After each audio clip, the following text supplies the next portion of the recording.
Alright, Shalom Akim. Before we begin, I want to start off by giving infinite praises, honor, and glory to Yahweh, Salaki Yahweh, Ba'ashem Yahweh Shai, Ba'ashem, Chakodash, double honor to the apostles and elders that agree millstone and teach and rule well, and peace and blessing to be unto you, fellow Akim, your brothers, that also push out this word in truth, faith, and in sincerity. As well, in this video, be edifying. I want to start off in the book of Proverbs, the 4th chapter, the 7th verse, and of course, speaking upon wisdom, and also I was gonna possibly title this to the spirit verbal conduct, but that's Lord will get my title by the end of this lesson. But just throughout the week, what inspired me to make this lesson is just the fact that two things in particular.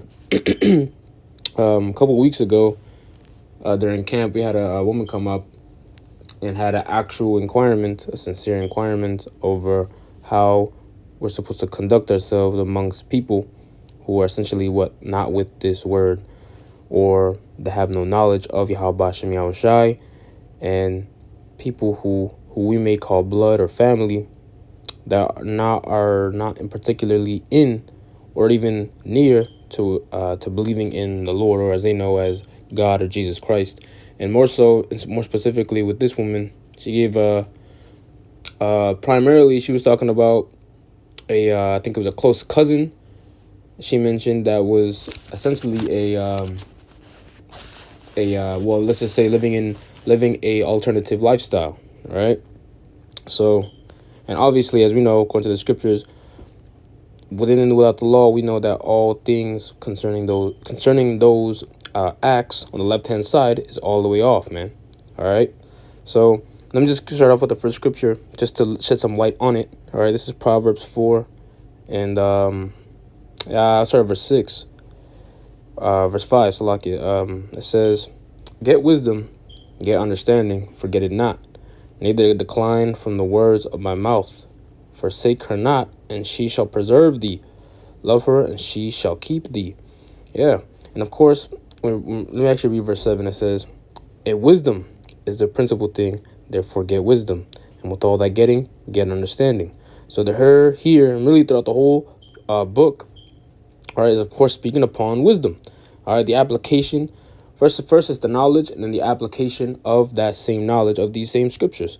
How the Lord puts you through different scenarios, and we obtain the fruits and the acts of the things that we learn from them. That's wisdom. All right, so with that understanding, we understand that many things in this life, especially in Babylon the Great, this great boiling pot of confusion.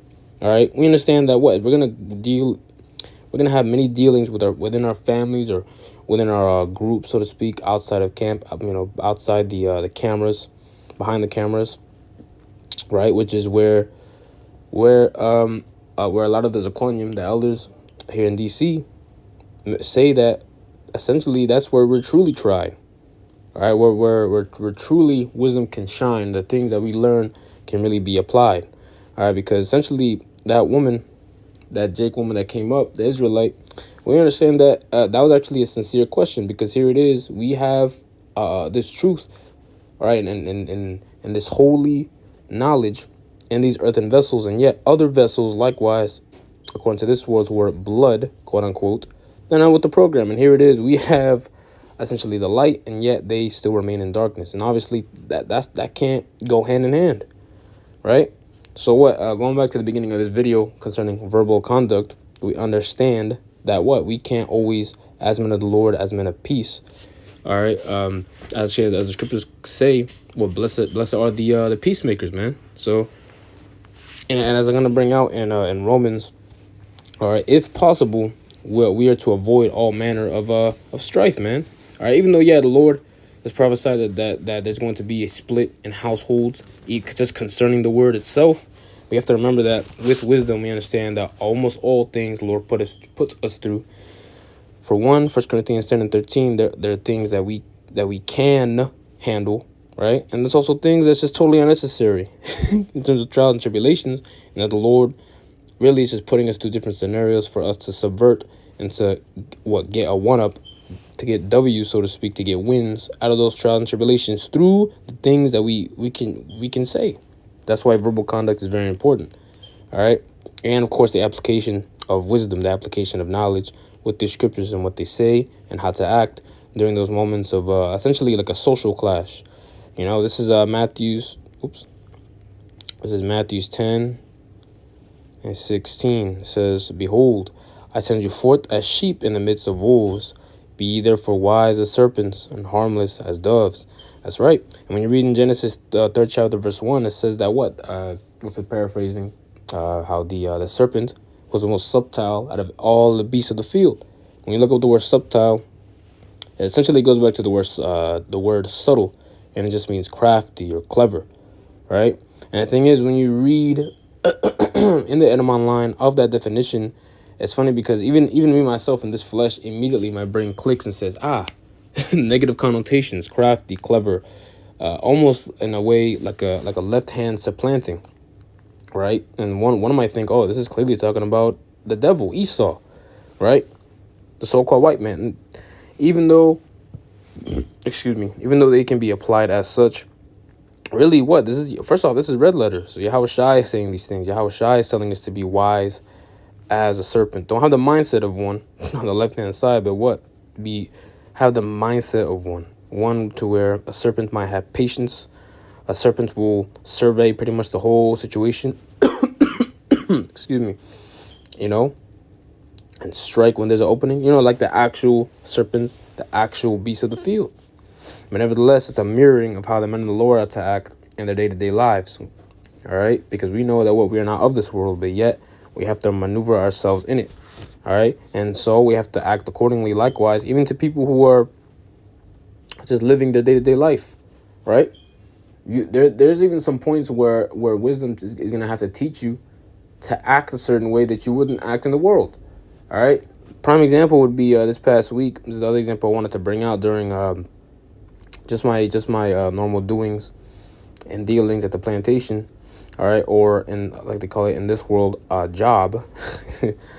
At the job site, we had at least a group. I like to say, I think it was like 5 groups of Jakes, me included, and then I think like three other guys. I mean, Gawayama essentially 3, 7, 8, 6, 7, 8. So there was a total of 9 people, me included.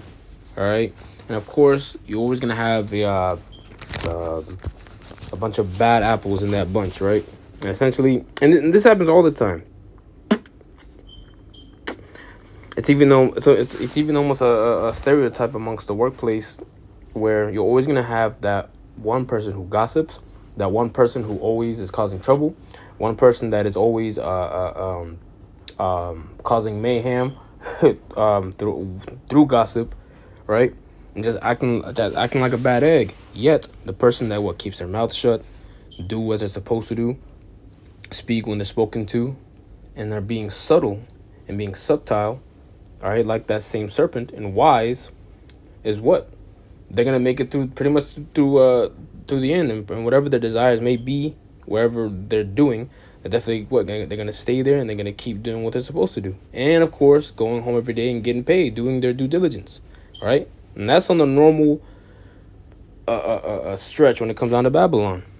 And the reason why I'm mentioning this is because recently I was a part of a group, again, a group of 9.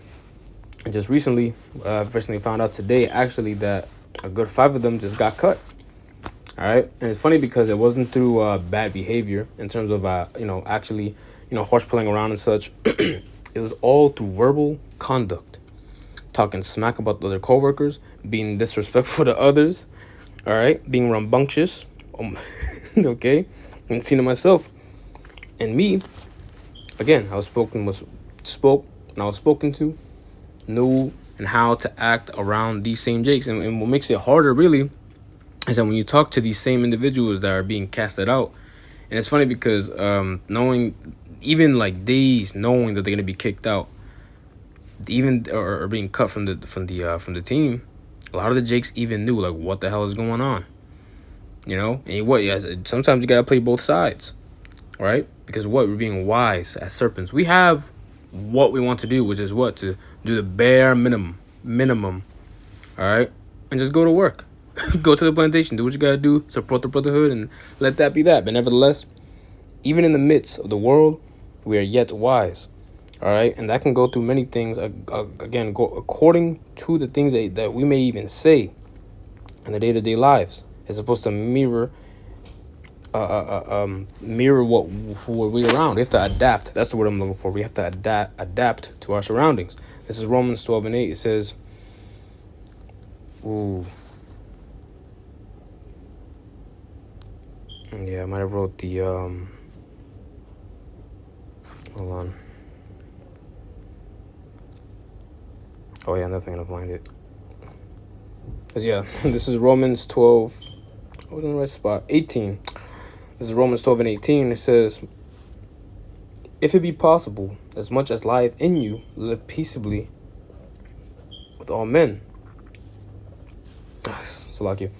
It says, let me read this. Romans 12:18. It says, if it be possible, as much as lieth in you, live peaceably with all men. Yeah, and the thing is, even as much as lieth in you, even going as far as to lie, all right, these are just some of the things that we have to do. All right, to be subtile in that field, to be subtle, all right, in our day-to-day lives. All right, even something as simple as, I don't know, giving yourself an alias, all right, a fake name, or acting differently, or just putting up a front and character in the right moments, just for you to get by. And guess what? As a man of the Lord, as a man of Yahweh Shem Yahushai, you're going to apply wisdom in those same cases. Not at camp, but being at the workplace, out and about, maybe on the way to camp, right? Maybe on the way to leave camp. Prime example in modern day is just dealing with modern day Roman centurions, the cops, right? Dealing with the police, dealing with the officials at work. Right? Because you got to remember, the Lord has to put us through these different trials and tribulations in these different scenarios to where the knowledge and the amount of understanding that we receive also has to come with wisdom, so that we can actually apply it. How else are we going to apply the things that we read if nothing even happens to us? If nothing befalls us to receive that experience, So that was pretty much the point. And I brought out those examples because behavioral conduct as well as verbal, which is mainly the things that proceed out of our mouth, right? It's all just as important. And of course, that is all fueled by wisdom. All right. The fact that the Lord tells us to not fret and to not worry, all right, about the things that are going to befall us in that same time in Jacob's trouble, even down to the things of what we're going to say. If the Lord told us to not worry about those things, how much more now, but even beforehand? We're just going to totally rely on the Spirit of the Lord. And right now, and even in those times, we're going to rely on wisdom, the faith, and the things that we've obtained on this side, and the experience, and the fruit of the Spirit. This is Proverbs 4:23. It says, keep thy heart with all diligence, for out of it are the issues of life. All right, when you keep reading, it even goes into how being and looking straight onward and forward on that path, essentially being fixed, as the scriptures say, our hearts being fixed on trusting in the Lord. Trusting in the Lord all works in tandem, even when going about in our daily lives. If brothers are put in a situation to where the Lord puts a spirit upon you to have a silver tongue, being charismatic, which is funny because when you go into that word charisma, it goes into just that, having the gift of the Heavenly Father, having a certain charm. But that's literally just what it means, a gift from the Most High. But nevertheless, out of the issues of life comes what? Everything else that pretty much just spoke upon. The knowledge, wisdom, the understanding, the fruits of the Spirit. These things, and even how to act in society. All right, as a crafty and clever man of the Lord. Without essentially, without compromising your integrity. Because I spoke about maybe close family being totally against the word. All right, people who live alternative lifestyles, and it doesn't necessarily have to be with the LGBTQ, but also just in general, as scripture say, marauders, adulterers, thieves, all manner of wickedness. All right, we can't go hand in hand with these people, but nevertheless, at the end of the day, we may be around them or not of them, and it all going back to relying back onto wisdom. All right, to avoid these men, and also to being put in those situations and still being what? Remaining subtle or subtile, clever.